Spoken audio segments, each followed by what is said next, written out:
Hello नमस्कार। स्वागत है आपका हमारे यूट्यूब चैनल पर।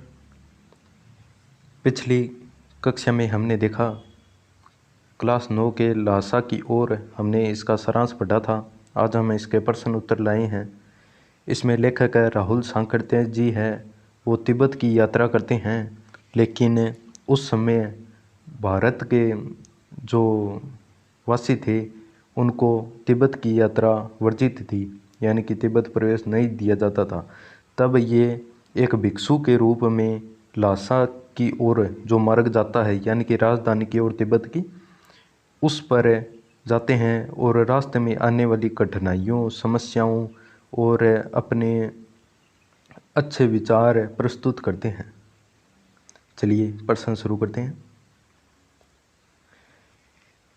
थोंगला के पहले के आखिरी गांव पहुंचने पर भिखमंगे के वेश में होने के बावजूद लेखक को ठहरने के लिए उचित स्थान मिला, जबकि दूसरी यात्रा के समय भद्रवेश भी उन्हें उचित स्थान नहीं दिला सका।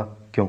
भद्रवेश अर्थात बहुत ही ऊंचा वेश, यानी कि अपा वागड़ी भाषा में कहवा तो अमीर दिखो, बड़ा अमीर दिखो। फिर भी उत्तर, थोंगला के पहले के आखिरी गांव पहुंचने पर भिखमंगे के वेश में होने के बावजूद लेखक को ठहरने के लिए उचित स्थान मिला, जबकि दूसरी यात्रा के समय भद्रवेश भी उन्हें उचित स्थान नहीं दिला सका, यानी रहने को ठिकानों को नहीं दिला सको। इसका कारण था सुमति के स्वभाव का उसको लोग जानते पहचानते थे, यानी कि जो को पहली बार आयो नहीं सुमति हो बिंग सागे, जिस कारण उन्हें वहाँ ठहरने के लिए जगह मिल गई। और उस समय तिब्बत की स्थिति यात्रियों के लिए सुलभ नहीं थी। उस समय के तिब्बत में हथियार का कानून न रहने के कारण यात्रियों को किस प्रकार का भय बना रहता था। उस समय के तिब्बत में हथियार का कानून न रहने के कारण यात्रियों को अपनी जान जाने का डर रहता था। डाकू पहले जान से मारते हैं, उसके बाद देखते हैं पैसा है या नहीं। कानून न होने के कारण यहाँ लोग लाठी की तरह पिस्तौल बंदूक लिए रखते हैं, यानी कि बी टाइम ऐसी हालत ये कि तिब्बत में एक वो गलियारों से ऊंचो गलियारों पार करके जानो पड़तो, यानी कि पहाड़ा बीच में रास्तो टेढ़ो मेढ़ो, तो बट्ठे कोई भी ना तो पुलिस ही ना फौजी, तो यात्री या जगह एकला ही जानता। और बट्ठे यहाँ काम होकर डाकू लूट लेता, और बे पहला जानू मारता, बाद में देखता ही कने है कि कोनी, पहला बे पूछता ही कोनी। लेखक लंगकोर के मार्ग में अपने साथियों से किस कारण पिछड़ गया। लेखक लंगकोर के मार्ग में अपने साथियों से इसलिए पीछे रह गया क्योंकि उसको जो घोड़ा मिला था वह बहुत ही सुस्त था, यानी कि आलसी हो।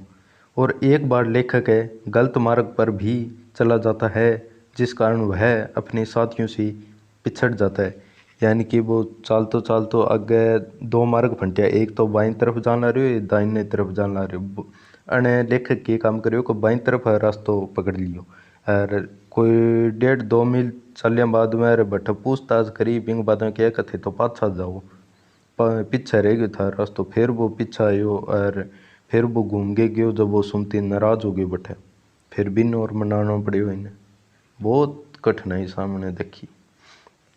लेखक ने शेखर विहार में सुमति को उनके यजमानों के पास जाने से रोका, परंतु दूसरी बार रोकने का प्रयास क्यों नहीं किया। लेखक ने सुमति को शेखर विहार जाने से पहले इसलिए मना किया था क्योंकि सुमति के जजमान शेखर विहार में भी थे। वे उन्हें बोधगया से लाए हुए कपड़े देता था, इसमें वह हफ्तों भर का समय लगा देता था। परंतु दूसरी बार लेखक ने इसलिए मना नहीं किया क्योंकि वह पुस्तक पढ़ने में खो चुका था, यानी कि बे बोध गया जो का कपड़ा लियांता बंग गांठ वगैरह मांद के मंत्र उच्चारण करके बे बांटता फिरतो सुनती प्रचार करतो बौद्ध धर्म को। अपनी यात्रा के दौरान लेखक को किन किन कठिनाइयों का सामना करना पड़ा। अपनी यात्रा के दौरान लेखक को बहुत ही कठिनाइयों का सामना करना पड़ा। जैसे एक उसको घोड़ा सुस्त मिला, आलसी, जिससे वह अपने साथी से पीछे रह गया और अपना रास्ता भूल गया। उसको प्रचंड धूप और जाड़े का एक साथ सामना करना पड़ा। प्रस्तुत यात्रा वृत्तांत के आधार पर बताइए कि उस समय का तिब्बती समाज कैसा था।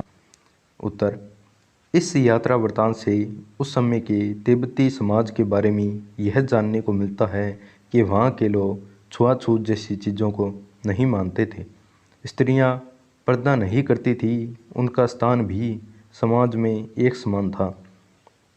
वहाँ के पुरुष शाम होते ही छान एक तरह के नशीले पदार्थ आपा बागड़े भाषा के वहाँ तो शराब या दारू, बस निम्न श्रेणी के भिखमंगों की तरह चोरी के डर से घर के अंदर नहीं आने देते थे, वरना कोई भी घर के भीतर आकर चाय बना कर पी सकता था।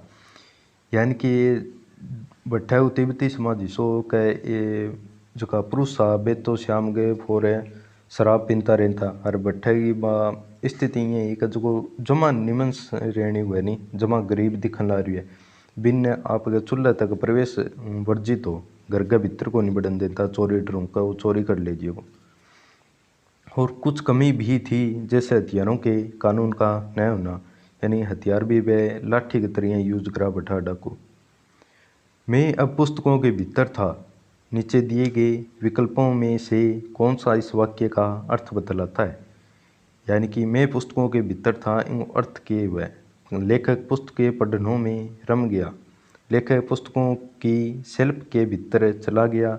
लेखक के चारों ओर पुस्तकें ही थी। पुस्तक में लेखक का परिचय और चित्र छपा था।